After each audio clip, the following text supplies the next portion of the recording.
തൃശൂർ വരന്തരപ്പിള്ളിയിൽ ഭാര്യയെ ശ്വാസം മുട്ടിച്ച് കൊലപ്പെടുത്തിയ കേസിൽ പ്രതി കുഞ്ഞുമോൻ റിമാൻഡിൽ.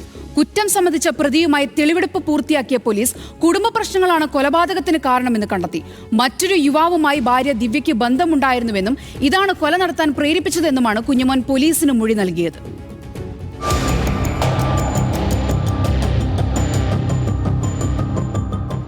പന്ത്രണ്ട് വർഷത്തോളം തന്നോടൊപ്പം ജീവിച്ച ഭാര്യ കാട്ടിയ വിശ്വാസവഞ്ചനയാണ് തന്നെ കൊലപാതകയാക്കിയതെന്നും ദിവ്യയ്ക്ക് ജീവിച്ചിരിക്കാൻ അർഹതയില്ലെന്നുമാണ് കുഞ്ഞുമോൻ പോലീസിന് മൊഴി നൽകിയത്. ഇന്നലെ കസ്റ്റഡിയിലെടുത്ത് ചോദ്യം ചെയ്തപ്പോൾ ആദ്യം കുറ്റം സമ്മതിച്ച പ്രതി പിന്നീട് പലവട്ടം മൊഴി മാറ്റി. ഒടുവിൽ പോസ്റ്റ്മോർട്ടം റിപ്പോർട്ടിനെ അടിസ്ഥാനമാക്കി അന്വേഷണ ഉദ്യോഗസ്ഥർ നടത്തിയ ചോദ്യം ചെയ്യലിലാണ് കുഞ്ഞുമോൻ കുറ്റം സമ്മതിച്ചത്.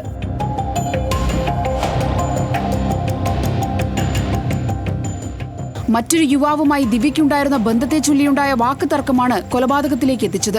വീട്ടിലുണ്ടായിരുന്ന നൈലോൺ കയർ ദിവ്യയുടെ കഴുത്തിൽ മുറുക്കിയാണ് കൊല നടത്തിയതെന്ന് കുഞ്ഞുമോൻ അന്വേഷണ ഉദ്യോഗസ്ഥരോട് പറഞ്ഞു. ഇന്ന് വരന്തരപ്പിള്ളിയിലെ വാടക വീട്ടിലും സമീപത്തെ പാടത്തും എത്തിച്ചാണ് പോലീസ് പ്രതിയുമായി തെളിവെടുപ്പ് നടത്തിയത്.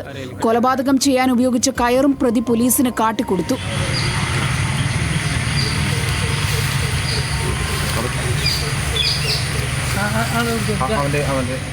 വരന്തരപ്പള്ളി പോലീസ് സ്റ്റേഷന് സമീപം വാടകയ്ക്ക് താമസിച്ചിരുന്ന കുട്ടോലിപ്പാടം സ്വദേശിനി ദിവ്യയെ ഇന്നലെയാണ് വീട്ടിലെ കിടപ്പുമുറിയിൽ മരിച്ച നിലയിൽ കണ്ടെത്തിയത്. ശ്വാസതടസ്സത്തെ തുടർന്നും പനി ബാധിച്ചുമാണ് യുവതി മരിച്ചതെന്നാണ് കുഞ്ഞുമോൻ മറ്റുള്ളവരോട് പറഞ്ഞിരുന്നത്. എന്നാൽ അസ്വാഭാവിക മരണത്തിൽ കേസെടുത്ത പോലീസിന് തോന്നിയ സംശയവും തുടർന്ന് നടത്തിയ അന്വേഷണവുമാണ് കൊലപാതകം വെളിച്ചത്ത് കൊണ്ടുവന്നത്. ന്യൂസ് മലയാളം, തൃശൂർ.